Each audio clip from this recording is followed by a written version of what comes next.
اعوذ باللہ من الشیطان الرجیم بسم اللہ الرحمن الرحیم۔ آج میرے ویڈیو کلپ کا عنوان ہے عرس کی شرعی حیثیت قرآن و حدیث کی روشنی میں۔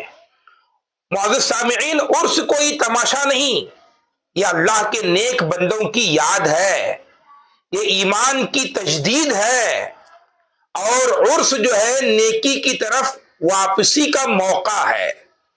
اللہ تعالیٰ ارشاد فرماتا ہے، بے شک اللہ کے ولیوں پر نہ کوئی خوف ہے اور نہ وہ غمگین ہوں گے۔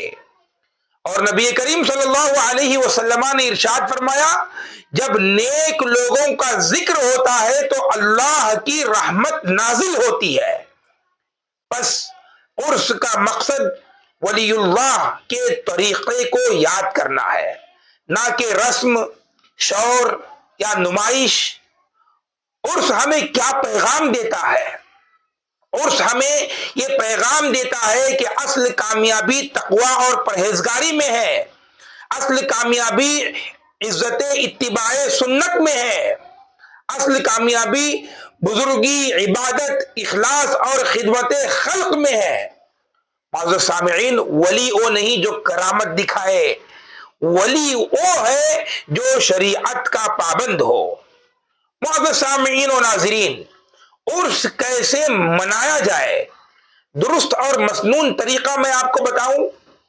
عرس ایسے منایا جائے کہ عرس میں قرآن حکیم کی تلاوت ہو، ذکر الہی ہو، نعت و منقبت ہو، حد کے اندر اصلاحی بیانات ہو، دعا اور استغفار ہو، فقراء و مساکین کی خدمت ہو۔ یہی عرس کا حسن ہے اور یہی عرس کی روح ہے۔ عرس میں ہمیں کون سی تبدیلیاں لانی چاہیے؟ میں آپ کو بتاؤں، آج عرس کو دل بدلنے کا ذریعہ ہمیں بنانا ہوگا، نہ کہ صرف بھیڑ اکٹھا کرنے کا۔ عرس میں بھیڑ اکٹھا کرنے کا ذریعہ نہ بنائیں، رسم کی اصلاح کی طرف آؤ، شور سے سکون کی طرف آؤ۔ یہ عرس کا مقصد ہے۔ عرس کا مقصد نمود سے اخلاص کی طرف لوٹ کر آؤ۔ اگر عرس کے بعد ہمیں ہماری نماز، کردار اور اخلاق ہمارے نہ بدلے تو سوچو ہم نے عرس میں کیا پایا اور عرس سے ہم نے کیا حاصل کیا۔ غیر شرعی کاموں سے بچنے کا قرآن حکیم نے واضح حکم ارشاد فرمایا ہے۔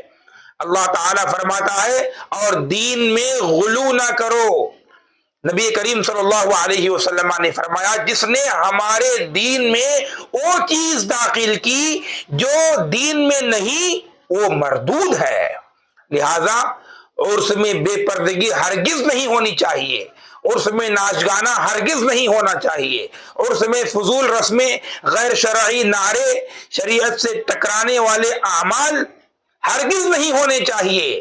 یہ سب رحمت الہی کو روکتے ہیں، رحمت الہی کو ہرگز بلاتے نہیں ہیں۔ لہذا معزز سامعین و ناظرین، آخری بات میں عاشقان اولیاء سے ہاتھ جوڑ کر عرض کرنا چاہوں گا، ولی ہمیں اللہ تک جوڑنے کے لیے آئے تھے، نہ کہ شریعت توڑنے کے لیے آئے ہیں۔ آؤ عرس کو سنت کے دائرے میں منائیں، تاکہ عرس بھی قبول ہو اور ہم بھی قبول ہو جائیں۔ اللہ ہمیں عرس کا صحیح مقصد سمجھنے اور اس پر عمل کرنے کی توفیق عطا فرمائے۔ آمین بجاہ سید المرسلین صلی اللہ تعالی علیہ وسلم۔ والسلام علیکم ورحمۃ اللہ وبرکاتہ۔